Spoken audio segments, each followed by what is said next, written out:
Menjadi juara di ajang MotoGP tidak menjamin sebuah tim tidak dirundung masalah. Hal ini terjadi pada tim biru langit asal Jepang yaitu Suzuki. Suzuki X-Star berhasil menjadi juara pada tahun 2020 sejak tim ini debut di ajang MotoGP pada tahun 2015. Namun 2 tahun kemudian setelah menjuarai ajang tertinggi MotoGP, tim dari Suzuki X-Star harus angkat kaki dari pedok yang telah diduduki selama 7 tahun ini karena dirundung berbagai masalah. Haduh. Yo cuy, gimana kabarnya? Balik lagi bersama Mang Ikin Sodikin yang selalu ngangenin di channel Teman Satu Roda. Mulai dari bapak-bapak, emak-emak, si ete seblak sampai mekanik pinggiran pun sudah gak asing lagi sama Mang Ikin aka Sodikin. Lu jangan saya deh, ya gue gampar lu mulut lu. Kabar mengejutkan datang dari perduniaan MotoGP. Yaps, dari pabrikan biru langit Jepang, si Suzuki atau Mang Ikin biasa panggil Shizuki. Kabarnya musim 2022 menjadi musim terakhir Suzuki berajang di MotoGP. Penyebabnya karena masalah finansial yang membuat Suzuki harus angkat kaki dari pedok yang sudah ditempati sejak tahun 2015. Sejak kembali ke MotoGP pada 2015, Suzuki tidak pernah memiliki sponsor utama. X-Star sendiri merupakan perusahaan oli yang juga satu payung dengan Suzuki. Kondisi itu berbeda dengan sejumlah tim pabrikan seperti Honda dengan Repsol, Yamaha dengan Monster Energy, KTM dengan Red Bull, atau Ducati dengan Lenovo yang memiliki sponsor utama. Padahal memiliki sponsor utama sangat penting bagi sebuah tim pabrikan di MotoGP. Setidaknya satu tim pabrikan MotoGP membutuhkan biaya 30 juta euro atau setara 458 miliar rupiah setiap musimnya untuk tampil di MotoGP. Kehadiran sponsor utama bisa memangkas pengeluaran sebuah tim pabrikan MotoGP hingga 10 juta euro per musim. Sementara kekurangan 20 juta euro bisa ditutup dari sponsor-sponsor kecil.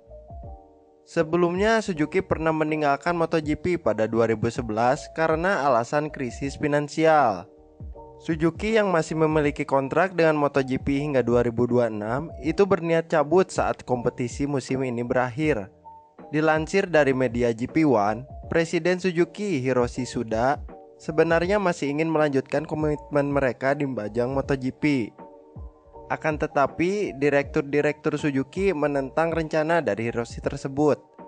Menanggapi rumor mundurnya Suzuki dari MotoGP tersebut, Dorna Sport selaku penyelenggara memberikan tanggapannya. Mereka menilai Suzuki tidak bisa secara sepihak memutuskan untuk keluar dari MotoGP karena mereka masih terikat kontrak. Jika hal tersebut benar, maka Suzuki akan kembali mundur dengan alasan sama untuk kedua kalinya. Lalu, jikalau Suzuki ini bubar, bagaimana nasib si Alex Rins dan Joan Mir di MotoGP?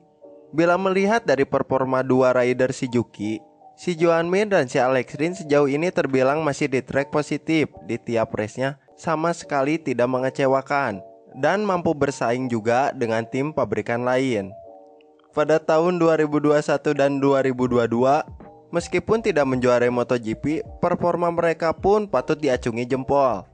Hal ini menyebabkan jika Suzuki mengundurkan diri, nasib mereka tidak akan menganggur.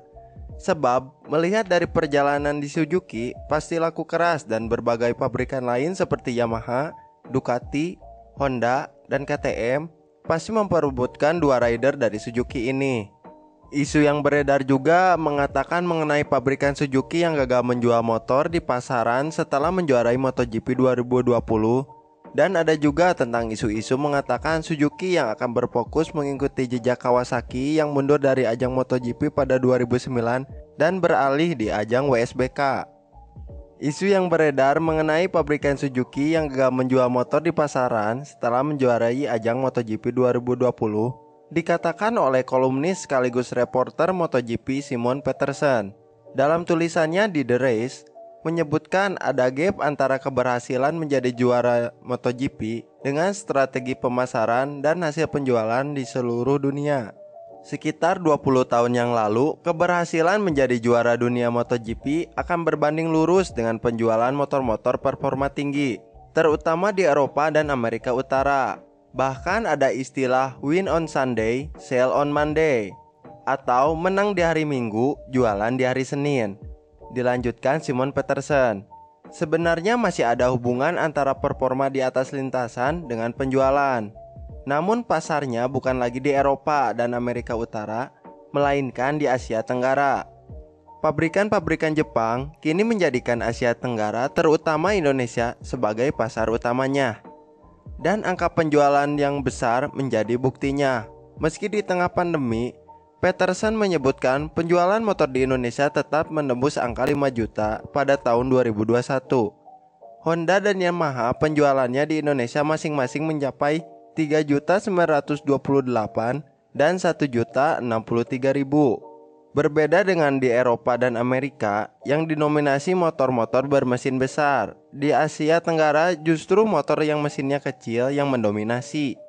Masih ditulis Peterson, Suzuki tak pernah membawa pembalapnya ke Indonesia untuk kepentingan promosi atau melakukan launching di Indonesia.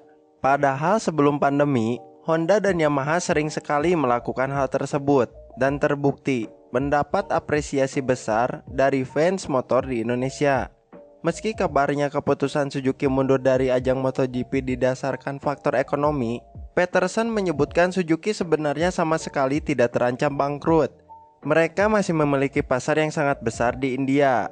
Di India, total penjualan sepeda motor pada tahun 2021 disebut mencapai angka 15 juta. Isu yang beredar selanjutnya tentang kabar Suzuki akan mengikuti jejak Kawasaki di WSBK. Seperti yang diketahui, Kawasaki memutuskan mundur dari MotoGP tepat 13 tahun yang lalu, yakni pada musim MotoGP 2008-2009. Adapun alasan mundurnya Kawasaki ini disebabkan krisis ekonomi. Pada saat itu, krisis ekonomi global tengah melanda dan Kawasaki tidak mendapatkan penghasilan yang diharapkan dari MotoGP. Akhirnya, pabrikan ini memutuskan untuk fokus ke proyek-proyek yang lebih ringan, yakni World Superbike. Selain masalah krisis ekonomi, Kawasaki juga sangat berat untuk menghabiskan dana di MotoGP. Pasalnya, untuk mengatur tim-tim papan atas setidaknya harus menggelontorkan dana sebesar 30-40 juta pound sterling atau sekitar 576-768 miliar rupiah per tahun.